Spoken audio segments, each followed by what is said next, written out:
Josh Gad, welcome to Bullseye. I'm so happy to have you on the program. I'm so honored. I'm offended that you had Andrew like 7 years before me. This is Andrew Reynolds, your co-star in several Broadway productions. Yes, in every Broadway production. Yeah. That pisses me off, but otherwise I'm thrilled to be here. It's only because we like him better and think he's a better person. By the way, I get that a lot too. Yeah. Even for my kids. It's a joy to have you here on the program. What gave you the temerity to think that you should write an autobiography at the age of 43? The French have a word called ego that I think really captures the mood going into this enterprise. To be fair, I never actually sat down and said, you know what the world's missing right now? A Josh Gad memoir. That would be the devil's work of my agent, Anthony Matero, who sat down with me one day and said, you know, you just wrote a kid's book. Have you ever thought about like writing like a book of essays or like a book about you? And I'm like, Anthony, nobody needs to hear from me about my life or anything.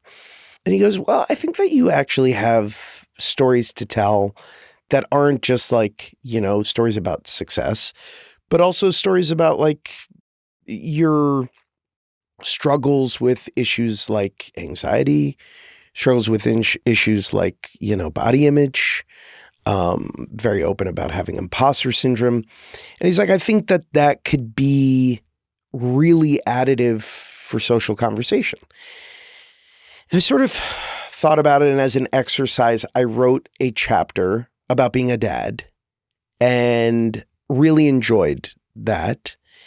And was like, if someone's crazy enough to pay me to do this, then I guess I'll do it. And someone called my bluff. Yeah, famous last words. Famous last words. I know a lot of comedy people who at some point in their life, someone said to them, have you ever thought about pitching a book? Universally, it's led only to pain. Yes. And my process was no different. But through that pain, a result of a 230 plus pages came out of it. And I describe it as therapy in front of a mirror because, you know, my editor, Natasha, was very honest and could smell the bull whenever I submitted something. And she's like, I feel like you're not telling me everything there is to say. And I said, well, it's called a tell some, not a tell all for that reason. She goes, yeah, but if I feel it, your readers will feel it. And she pushed me to rip the Band-Aid off and confront my demons. What's an example of that? Well, I mean, I think a prime example of it is I opened the book with, you know, my sort of superhero origin moment, which was my father leaving us, being kicked out of the house by my mother when I was 6 years old. And I have this vivid image of my dad standing there laughing as my mom was throwing his luggage at him and telling him to get the hell out of the house. And about like a couple of weeks later, I didn't understand what was going on. And a couple of weeks later, my dad was like, I have a surprise for you. And I'm like, oh, great. And I'm thinking I'm going to get a dog or something. And instead, I have a half brother that I didn't know about and apparently found out at 6 that like my parents got a divorce because my father had another family while he was married to my mom. And that's a very vulnerable thing that in any other form would never come up. If I'm doing a press junket for Frozen, I'm not going to be like, hey, I really appreciate your question about Arendelle, but there's something else you need to know, which is my dad left me when I was 6.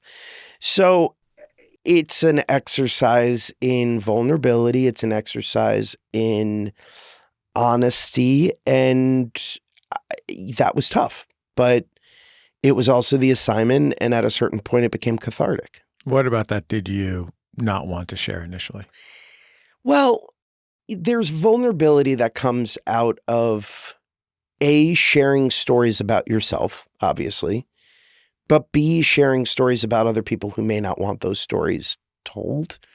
I have people who read the book comment on the fact that my mother is the hero of the story, and she really is.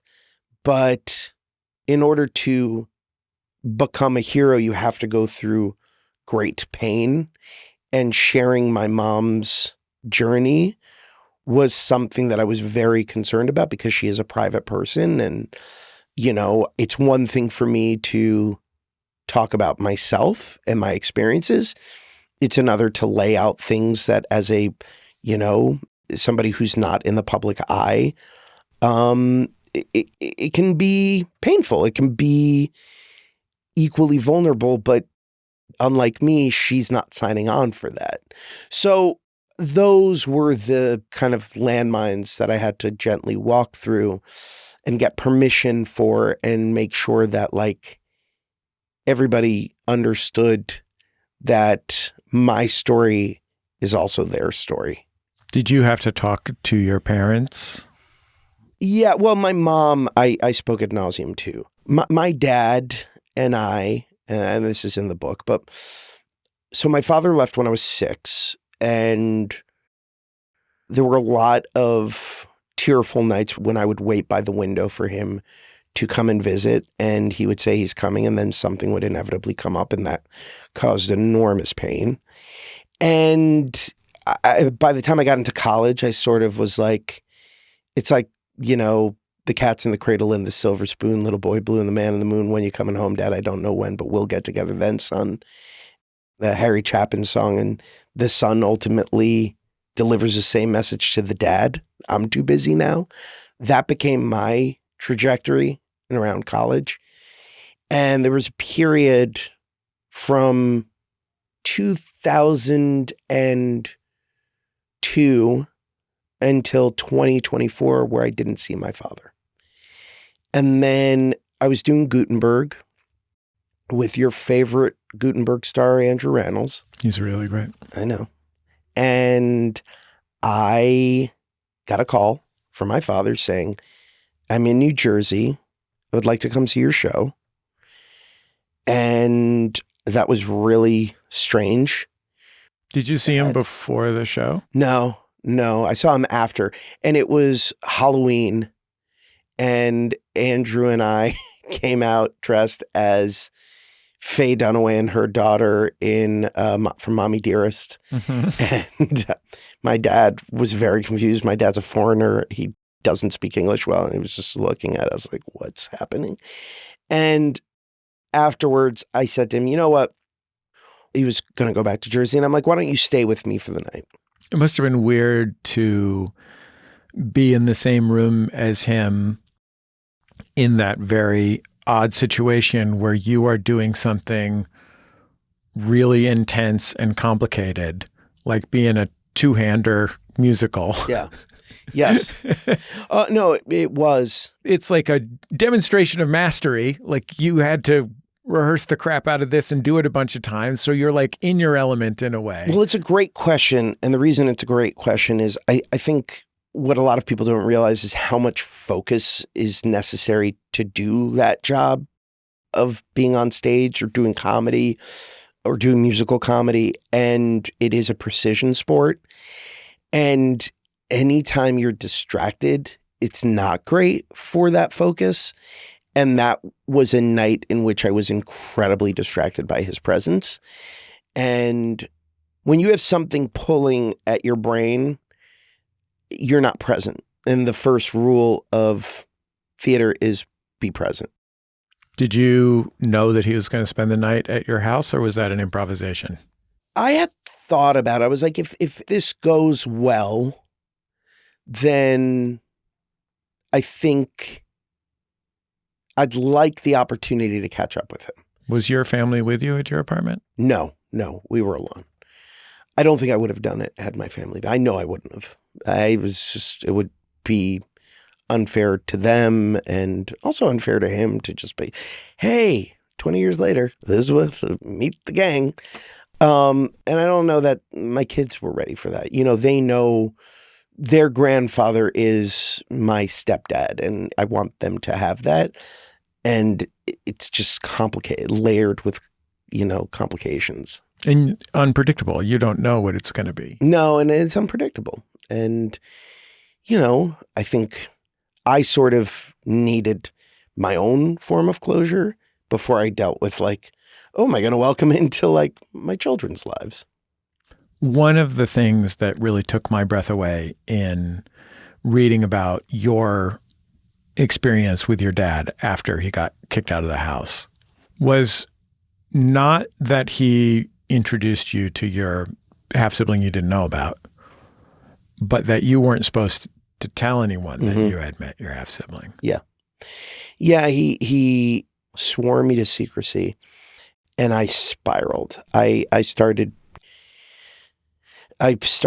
just getting catastrophic grades at school. I was doing things. I remember there was a day where like I don't even write about this in the book, but like I was being destructive. I remember, those like lighters in the car that you used to push down to light like a cigarette or something. And my mom had one of those lighters in the back and I pushed it down. And I remember burning the leather on her car seat. And she was like, what the hell are you doing? And I didn't even know why I was behaving that way.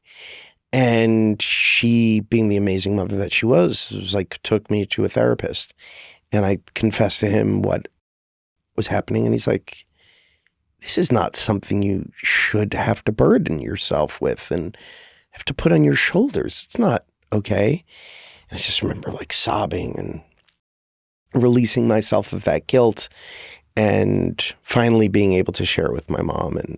And then finally like getting on a path for success in my own life. And it's sort of like one of two things could have happened. And I'm very happy that like what happened was that at a susceptible and still early age, I was able to take the right path. At the same time, if you have a parent who is depressed, that can be your superhero origin story moment of becoming a comedy guy. And it was. But the greatest comedy kid in the world still does not actually have control over their parents' depression. That's right. That's right. In my case, I immediately, when my mom fell into her darkest moments early on after, throwing my dad out and waking up to the realization that in 1986, she was a single mother with 3 boys in a very inhospitable world for divorcees. And yet she put on her big girl pants and she had been in the jewelry business and she decided to teach herself real estate and she became this bad realtor and started just to kill it. And I felt like during this period, my job was, I'm going to make you laugh. When I can break through that wall of pain, it's a superpower. And I felt like I was seeing in real time that I was bringing her out of this dark spiral she was in, even for just brief moments at a time. And I realized one day if I could do this for my mom, is there a path for me to do this writ large? Can I actually give this gift to other people, the gift of laughter and joy, the gift of escapism? And slowly but surely that became my path. And part of that was my mom, once again, giving me a set of tools with which to refine my craft. And one of those tools was this small children's theater. I grew up in South Florida in Hollywood. And there was a small children's theater called the Hollywood Playhouse for the Performing Arts Children's Theater. And she signed me up and I met a young Randy Rainbow and my best friend, Seth Gable. And we started making magic as kids. South Florida is a very unusual place. It's freaking weird. First of all, it's unnatural, right? It's like every city and state that I've been to in these 50 states, you meet real life natives of that place. People who like come from like multiple generations, whether it's Bostonites or New Yorkers or, you know, Ohioans or Chicagoans, whatever it is, there's legacy. Florida is just a grab bag, South Florida in particular, of disparate cultures and like people who have like fled the cold or dictatorships or like it's just got, you know, you got your Cubans, your Jews, I realized there was a lot of kosher labeling in the acai bowl restaurant I was in. And I said, I think I may be in South Florida. Yes, that's right. That is a very astute observation. So growing up there and being like one of the few native Floridians, right? My parents weren't, my brothers weren't. My brothers were both born in New York. Like, it's sort of strange when I tell people like, oh yeah, I'm a native Floridian. But you also belong to a subcultural group of non-native Floridians, right? Yes. New Yorkers. Yeah, New Yorkers. And specifically New York Jews. New York Jews. I make a lot of fun of Florida because Florida constantly seems to make fun of itself in the choices that it makes. But the truth is I have such fondness for being a Floridian. I would not trade my history in South Florida and my journey in South Florida for anything. I feel like growing up there was invaluable to me. And I really enjoy coming back and like being a part of the community, whether it's through sports or culture or whatever it is. I get it. Like as a Floridian, I just get that we're weird, but I sort of like embrace it. And in many ways it defined me. It also has an odd physical geographic quality that feels like it is in defiance of God's will. Yeah. Like there is just weird patches of swamp in different places that remind you this is not human place. No, it's primordial. But it's also like, you're like, this is pretty great. Like there's a reason people go to this tropical paradise. Yeah, but like it's the only place in North America that has both gators and crocodiles. That is just such a great metaphor for South Florida's place in the larger scale of things. I think it's the only place maybe in the world that has that actually.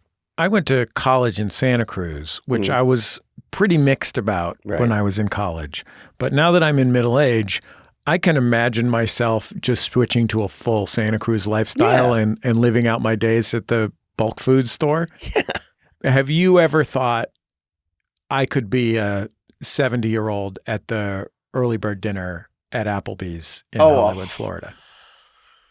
I could see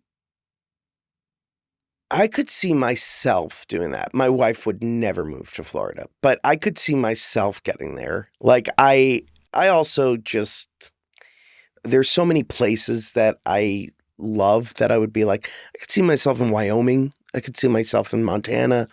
I could see myself, you know, abroad. Like because I've had the experience, I like new experiences. I sort of don't like to like look backwards. I like to look forwards. It's why I loved going to school in Pittsburgh. It's why I loved moving to New York. It's why I loved moving to LA. And I become restless after a while. And then I'm like, you know, what's next? So, Florida's probably not going to end up being it. You went to a great acting conservatory, but you wanted to be in the musical theater department and weren't. Correct. There are only, 4 musical theater conservatories in the country or something. Musical theater conservatory is a real specialized field. Did you have an idea of what a tall mountain you were trying to climb? I did when I heard my classmates sing. You know, I had a crazy class at Carnegie Mellon. The MTs, as they were called, were people like Leslie Odom Jr., who would go on to win a Tony for Hamilton, Rory O'Malley, who would go on to be nominated for a Tony for Book of Mormon, and Josh Groban, who would go on to become Josh Groban. So like, I had a pretty good sense that like one of these things was not like the others. So I respected the decision to put me in the acting department, which was the same as musical theater, just you didn't get the musical theater additional training. But, you know, I was always aware of and cognizant of the fact that like musicals were going to have some sort of place in my life. I'd done them in high school. I did Fiddler. I did Guys and Dolls. I felt very alive when I was doing musical theater. It's really fun. It's really fun. And frankly, it was my education. Like my mom would take me to shows at the Broward Center for the Performing Arts in Florida. And inevitably, all of those shows were musicals, whether it was Damn Yankees with Jerry Lewis, or it was Grease with Sally Struthers, or it was Peter Pan with Kathy Rigby. So I got a really incredible education early on into musical theater. And so I wanted and knew I needed to be a part of musicals in some way. Were you ever embarrassed by the inherent thirstiness of musical theater performance? Sure. I think I would be that if I had been welcome in that community, like formally. Mm-hmm. But because I wasn't, I'm a observer. And so I'm not embarrassed. I just think it's really funny. But I'm also grateful that I didn't develop that attribute because I was not really one of them for so long.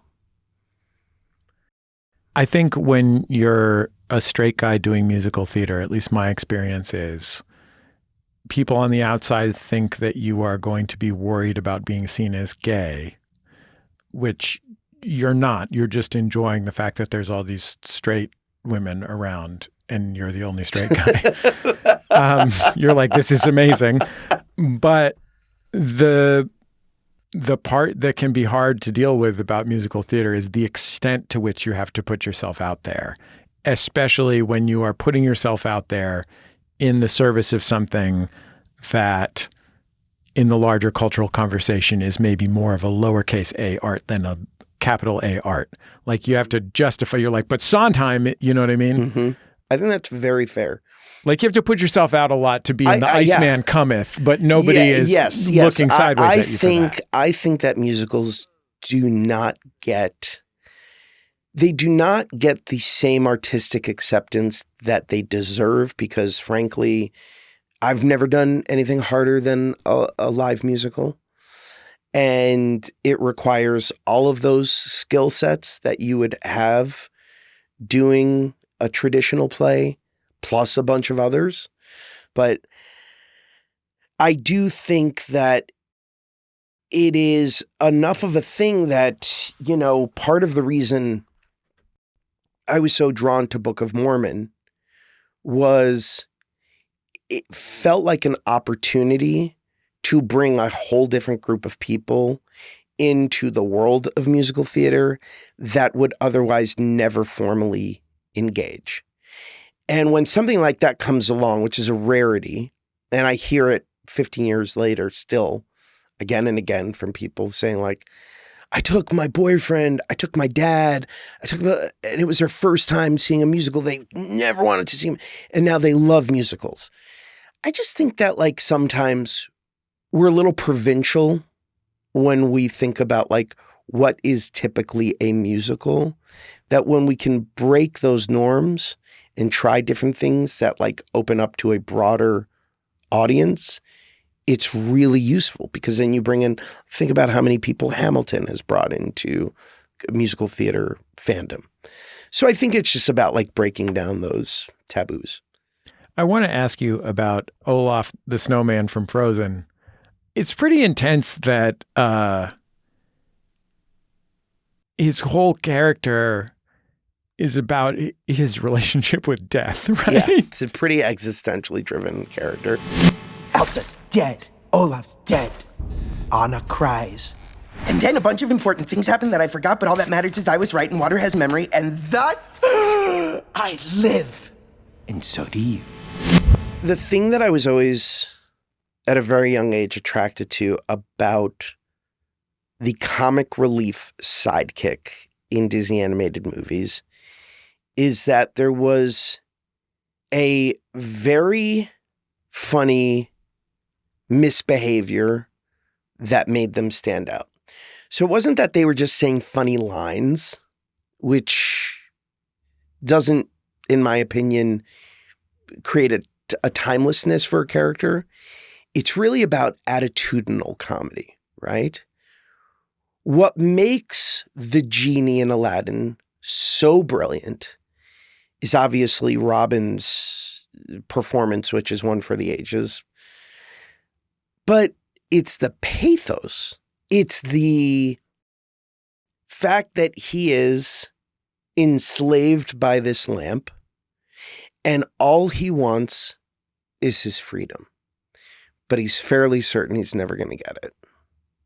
And then when he is unexpectedly released from the shackles of this prison and he gets that freedom, it's an emotional euphoria that makes you tear up.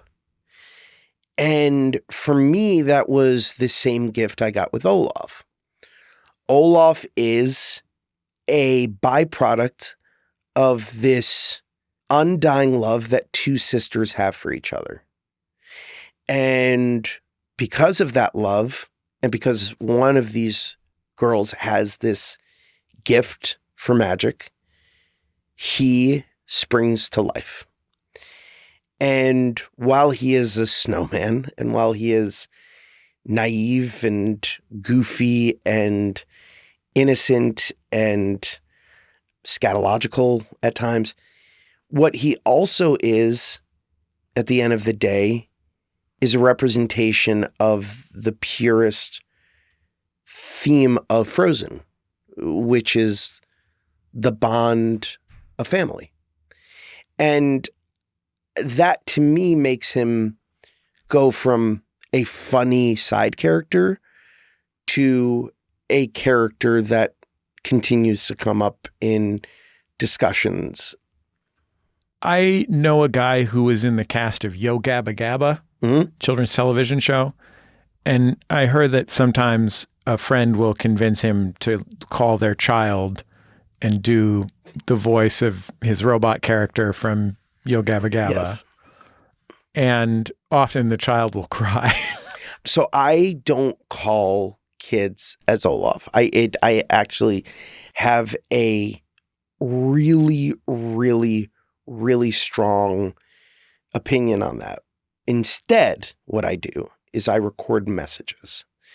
Because the problem with a real-time, live phone call, or even worse, FaceTime, is you can't predict the unexpected questions and you can't predict the thing that will unravel the magic for the child.